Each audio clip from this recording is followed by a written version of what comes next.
Une clause de non-concurrence peut être insérée dans un contrat de travail afin d'éviter, à la fin de la relation contractuelle, que le salarié ne concurrence son ancien employeur.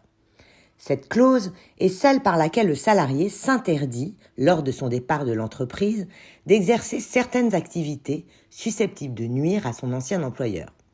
Elle peut se révéler utile, par exemple pour l'employeur, soucieux de conserver sa clientèle créée ou gérée par son commercial salarié, lorsque celui-ci quitte l'entreprise.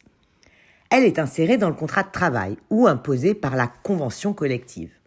Et elle doit obéir à des conditions de fond et de forme qui doivent toutes être remplies, sans exception, sous peine de nullité de la clause.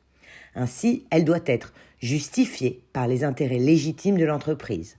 Elle doit être limitée dans le temps et l'espace. Elle doit comporter une contrepartie financière et doit tenir compte des spécificités de l'emploi du salarié et de la possibilité pour lui de retrouver un nouvel emploi. En cas de non-respect d'un de ces critères, la clause de non-concurrence n'est pas valable et ouvre droit au paiement de dommages et intérêts. Cette clause n'est pas définie par la loi, mais a été précisée par la jurisprudence. Elle ne doit pas empêcher le salarié de trouver un emploi ailleurs.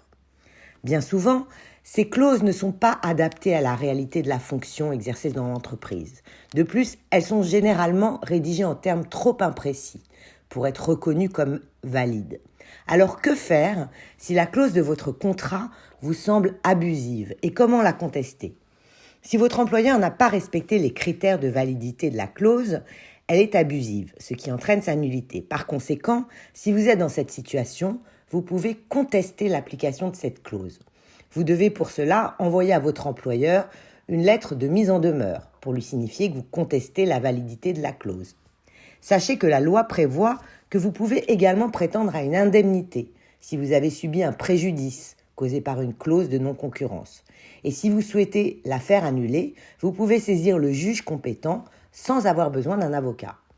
Si la clause est trop restrictive pour le salarié, c'est-à-dire si elle l'empêche de travailler pendant une durée trop longue ou dans un espace trop grand, elle peut prévoir d'autres conditions supplémentaires. Si la clause de non-concurrence est abusive car elle ne prévoit pas de contrepartie ou une contrepartie insuffisante, le salarié pourra en toute légalité ne pas la respecter. Par exemple, en exerçant une activité similaire chez un concurrent.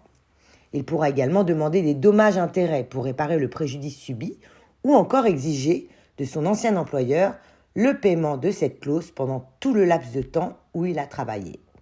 Du fait de toutes les conditions imposées, il est fréquent qu'une clause de non-concurrence soit jugée abusive par les juges. Il est recommandé de bénéficier des conseils d'un avocat pour déceler les erreurs commises par l'employeur lorsqu'on souhaite contester cette clause.